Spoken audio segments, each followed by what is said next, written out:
Hello everyone, आज हम section 9 से ऑनवर्ड ट्रांसफ़र प्रॉपर्टी एक्ट 1882 को देखेंगे। इससे पिछले की जो लेक्चर्स हैं उसमें हमने इसके प्रीवियस जो सेक्शंस हैं उनको कवर किया है। आज हम आगे जो इसके कुछ सेक्शंस हैं उनको देख लेते हैं। सेक्शन 9 ओरल ट्रांसफ़र के बारे में बताता है कि ओरल ट्रांसफ़र कब होता है किसी प्रॉपर्टी का। अ transfer of property may be made without in writing in every case in which a writing is not expressly required by law।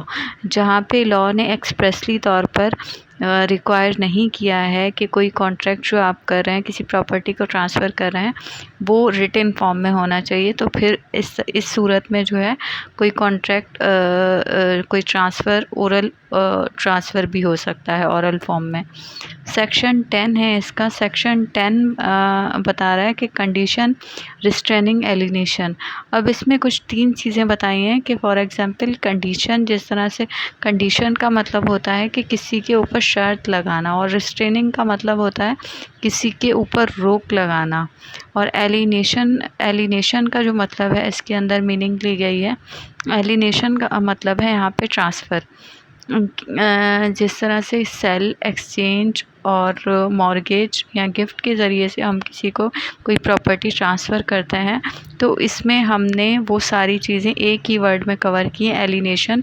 कि अगर इन 3-4 चीज़ों से कोई प्रॉपर्टी किसी को आगे ट्रांसफ़र कर रहा है, कौन सी, गिफ्ट के ज़रिए से, मॉर्गेज के ज़रिए से, सेल के ज़रिए से या एक्सचेंज के ज़रिए से, तो उस ट्रांसफ़र को हम एलिनेशन कहेंगे। Where property is transferred to subject a condition or limitation absolutely restraining the transferee or any person claiming under him। अगर कोई पर्सन कोई किसी को प्रॉपर्टी ट्रांसफ़र कर रहा है तो उसमें कुछ कंडीशन लगा रहा है, शर्त लगा रहा है या कोई लिमिटेशन लगा रहा है, एब्सोल्युटली तौर पर उसको रोक रहा है, किसको, ट्रांसफरी को, प्रॉपर्टी को आगे ट्रांसफ़र करने से जो है फर्दर उसको रोक लगा रहा है। विथ और disposing of his interest in property the condition और लिमिटेशन इज़ वाइड। तो इस तरह की जो कंडीशन लगा रहा है कि तुम्हें जो है प्रॉपर्टी को आगे ट्रांसफ़र नहीं करना है, इस तरह की कोई कंडीशन लगा रहा है, तो फिर वो कंडीशन वॉइड होंगी। अब इसमें जो एक कंडीशन होती है, 2 तरह की कंडीशन होती हैं, कंडीशन प्रेसिडेंट और कंडीशन सब्सिक्वेंट। कंडीशन प्रेसिडेंट इस टाइप की कंडीशन होती है जो कोई कॉन्ट्रैक्ट करने से पहले जो है प्रायर कंडीशन जो है लगा दी जाती है। कि फॉर एग्जांपल कि अगर आपने इस तरह से किया, अगर आपने ये किया तो इसके बाद मैं तुम्हें प्रॉपर्टी ट्रांसफ़र करूँगा। फॉर एग्जांपल कि अगर कोई किसी से बोल रहा है कि तुमने ये एग्ज़ाम पास किया तो तुम्हें जो है ये प्रॉपर्टी ट्रांसफ़र हो जाएगी, तो इस तरह का जो प्रायर जो कंडीशन लगाई जाती है तो वो वैलिड तस्वुर की जाती है। लेकिन उसमें अगर कंडीशन अनलॉफुल तरीके से लगाई जाती है, कोई उसका पर्पस, जो ऑब्जेक्ट है उस कंडीशन का अनलॉफुल है, कि अगर तुमने किसी का मर्डर किया तो फिर जो है तुम्हें ये प्रॉपर्टी ट्रांसफ़र हो जाएगी, तो उसका ऑब्जेक्ट ही अनलॉफुल है, तो इस तरह से वो कंडीशन वॉइड मानी जाएगी, वैलिड कंडीशन नहीं होगी। और कंडीशन सब्सिक्वेंट का मतलब होता है कि आपने प्रॉपर्टी किसी को ट्रांसफ़र कर दी है, उसके बाद अगर आप उस पर कोई कंडीशन लगा रहे हो ट्रांसफरी के ऊपर कि आपने इस प्रॉपर्टी को फर्दर किसी और को ट्रांसफ़र नहीं करना है, तो फिर वो वॉइड माना जाएगा, इस तरह का कोई एग्रीमेंट जो होगा। क्योंकि आपने किसी को प्रॉपर्टी ट्रांसफ़र कर दी है, अब उसकी प्रॉपर्टी के ऊपर इंजॉय करने का, उसे फर्दर आगे ट्रांसफ़र करने का राइट मौजूद है। अब अगर आप उस पर कोई कंडीशन लगा रहे हैं तो फिर इस तरह की जो शराइत होंगी तो वो वैलिड नहीं होंगी, वो वाइड होंगी। अब इसके अंदर भी कुछ एक्सेप्शंस बताई हैं कि in the case of a lease where the condition is for the benefit of the lessor और दोज क्लेमिंग अंडर हिम। अब इसमें कुछ ये एक्सेप्शन है कि कोई अगर प्रॉपर्टी किसी को लीज पे, रेंट पे दी हुई है, तो उसका जो ऑनर है वो उस पर कोई कंडीशन लगा रहा है, तो इस तरह की कंडीशन जो होगी वैलिड होगी, वो वाइड नहीं होगी। प्रोवाइडेड दैट प्रॉपर्टी में बी ट्रांसफ़र टू और for the benefit of a women.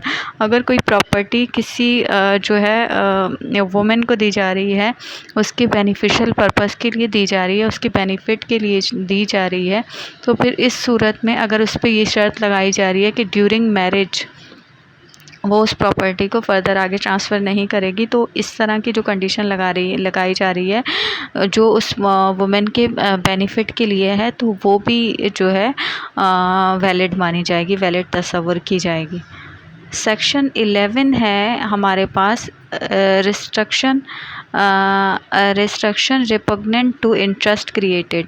अब इसका मतलब किसी के ऊपर रोक लगाई जा रही है। किस तरह की रोक लगाई जा रही है कि जो इसके इंटरेस्ट के बिल्कुल जो है अपोजिट है। फॉर एग्ज़ाम्पल कि किसी ने किसी से कोई प्रॉपर्टी परचेज़ की है, किसी ने किसी से कोई प्रॉपर्टी परचेज़ की, उसके बाद जो है जो ट्रांसफ़रर है उसने उसके ऊपर कोई इस तरह की रिस्ट्रिक्शन लगा दी हैं जिससे वो अपनी प्रॉपर्टी को एंजॉय नहीं कर पा रहा है, तो फिर इस तरह की जो कंडीशन और डायरेक्शन होंगी तो वो वाइड होंगी। अब इसको सेक्शन को हम रीड आउट कर लेते हैं कि where on a transfer of property in interest therein is created absolutely in favor of any person। अब इसमें लॉ कह रहा है कि जब आप किसी को प्रॉपर्टी ट्रांसफ़र करते हैं तो एब्सोल्युटली तौर पर उसका इंटरेस्ट भी उसको जो है ट्रांसफ़र उसकी फेवर में कर देना चाहिए, ठीक है। But the person of the transfer direct that such interest shall be applied or enjoyment of him in a particular manner, he shall be entitled to receive and dispose of such interest as if there were no such direction। कि अब कोई person किसी को कोई property को transfer कर रहा है लेकिन उसमें कुछ इस तरह की डायरेक्शन लगा रहा है जिससे जो है जिससे वो अपनी प्रॉपर्टी को एंजॉय नहीं कर रहा है। जिस मकसद के लिए उसने वो प्रॉपर्टी ली है, जो एंटाइटल पर्सन है, जिस मकसद के लिए उसने प्रॉपर्टी को परचेज़ किया है, वो उसका मकसद ही पूरा नहीं हो रहा है। उससे जो उसने डायरेक्शन या जो है उसने कुछ कंडीशन लगा दी है उससे उसका मकसद पूरा नहीं हो रहा है। फॉर एग्ज़ाम्पल किसी ने किसी प्रॉपर्टी को परचेज़ किया है, किसी से ख़रीदा है, तो उसका राइट है कि वो इस पे जो है एंजॉय करे अपनी प्रॉपर्टी को, या उसको फर्दर आगे ट्रांसफ़र करे, या जिस मकसद के लिए उसने वो प्रॉपर्टी ली है। फॉर एग्ज़ाम्पल किसी ने उस प्रॉपर्टी पे मॉल बनाना है, लेकिन जो ट्रांसफ़रर है उसको इस चीज़ पे कंडीशन लगा रहा है कि तुमने यहाँ पे मॉल नहीं बनाना है, इस प्रॉपर्टी पे तुमने हाउस या बिल्डिंग बनानी है।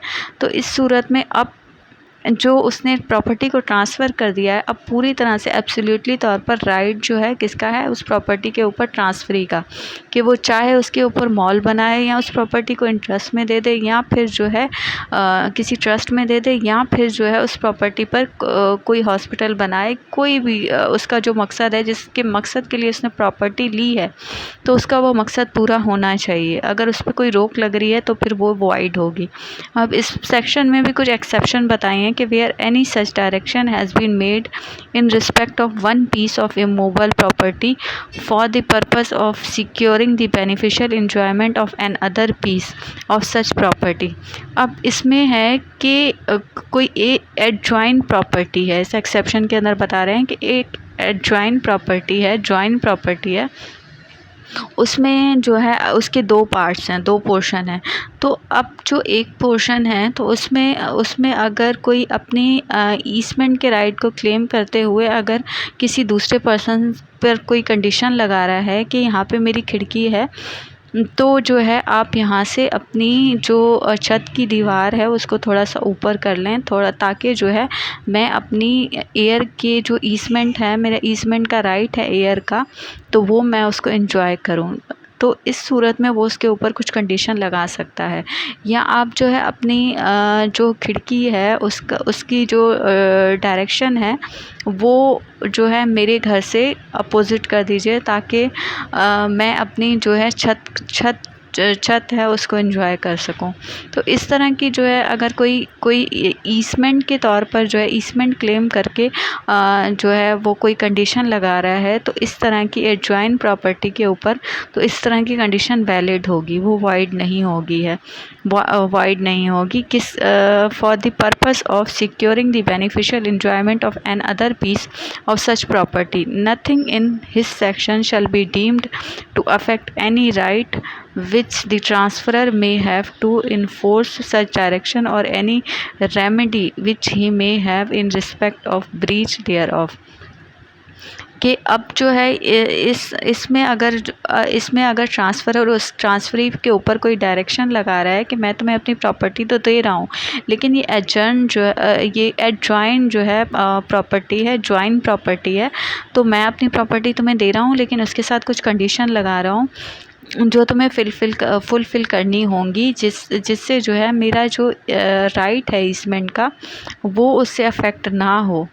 तो फिर इस तरह की कोई कंडीशन हो तो वो कंडीशन लगाई जा सकती है, और जो है उसमें वो ब्रीच उसको नहीं करना चाहिए, ब्रीच नहीं करना चाहिए, या अगर तुम उसको ब्रीच करोगे तो फिर जो है उस पर कोई कंडीशन लगा सकता है जो ट्रांसफ़रर होगा ट्रांसफरी के ऊपर।